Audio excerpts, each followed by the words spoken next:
Les robes noires ont investi la salle de conférence de la maison de l'avocat assise au palais de justice de Cotonou, vendredi 22 décembre 2023.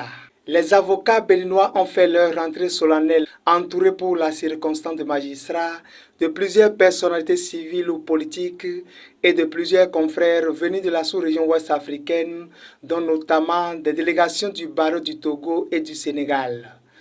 Bonne humeur et convivialité. C'est dans cette ambiance que le barreau du Bénin a effectué sa rentrée solennelle avec pour thématique l'aide juridictionnelle, une exigence du procès équitable. Dans son allocution d'ouverture, le président du comité d'organisation a précisé qu'une rentrée inaugure non seulement une année judiciaire, mais aussi pour renouveler notre engagement envers la primauté du droit et la protection des droits de l'homme, malgré les nombreux coups de boutoir que nous recevons.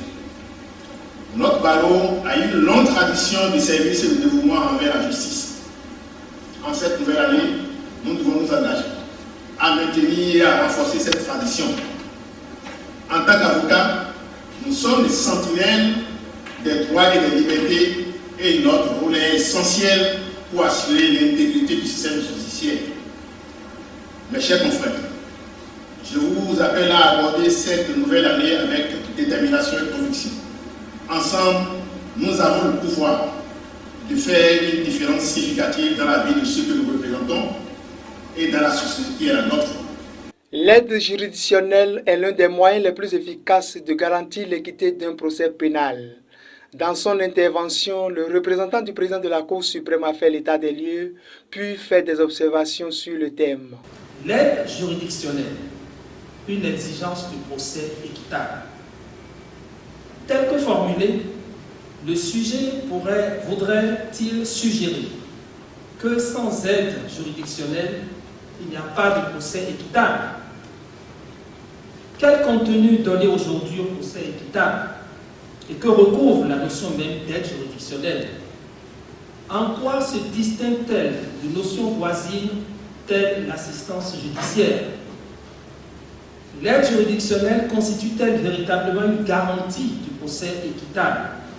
D'emblée, la vérité oblige à dire que nous sommes loin des standards internationaux, toutes choses qui devraient nous amener à faire évoluer la législation et les pratiques.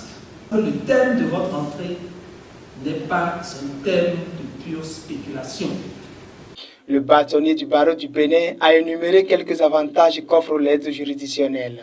Si l'égalité des armes commande que chaque partie se voit offrir une possibilité raisonnable de présenter sa cause dans des conditions qui ne la placent pas en situation de désavantage par rapport à son adversaire, le bénéfice de l'aide juridictionnelle qui allie le droit à la gratuité et le droit à un conseil représente une exigence fondamentale, voire essentielle pour la révision d'une justice de qualité. Toute personne accusée ou soupçonnée d'avoir commis une infraction a le droit d'être traitée de manière et en toute égalité et de pouvoir se défendre quelle que soit sa situation financière. Revenant sur les efforts faits par le barreau du Bénin pour assister la population, l'ancien bâtonnier ainsi que son homologue avocat du barreau du Togo ont invité l'État à faire une différence entre une institution républicaine et une administration ordinaire. Le barreau du Bénin fait le maximum qu'il peut pour assister la veuve et l'orphelin. Le barreau est une institution publique. Le barreau a besoin de certaines prérogatives fonctionnelles pour pouvoir être efficace et remplir sa mission dans la société. Et sans aucune injonction ni intervention quelconque d'un autre corps de l'État. Mais en même temps, le barreau a besoin de l'assistance de l'État. Il faut que les commissions d'office, les aides judiciaires soient budgétisées et que pour encourager les avocats dans leur mission, comme cela se fait partout au monde. Ce n'est pas seulement ceux qui ont les moyens qui doivent bénéficier de la justice. Sinon, il vaut mieux alors ne plus parler de justice, mais de l'achat de justice. Le combat pour l'aide judiciaire est un combat pour les barreaux frères que nous composons. Et nous ne cesserons jamais de le mener jusqu'à ce que nous puissions vous donner le meilleur, que ce soit du sens que la justice devait regorger.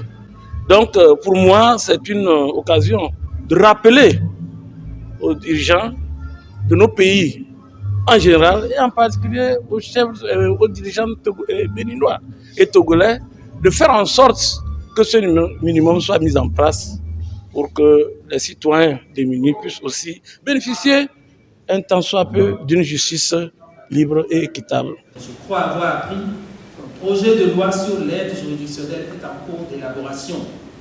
Je gage que ce projet de loi marquera une évolution par rapport au statu quo. Au reste, notre pays gagnerait à se mettre aux normes et à s'aligner sur les standards internationaux, non pas en reproduisant à l'identique la législation étrangère, mais plutôt en trouvant un équilibre entre les besoins de modernité et notre environnement sociologique et économique. Cela est valable au Bénin, cela est valable dans d'autres pays de l'espace ouest-africain. Il faut signaler que la rentrée judiciaire s'est poursuivie par des moments de réjouissance où les avocats ont montré d'autres talents peu connus du grand public.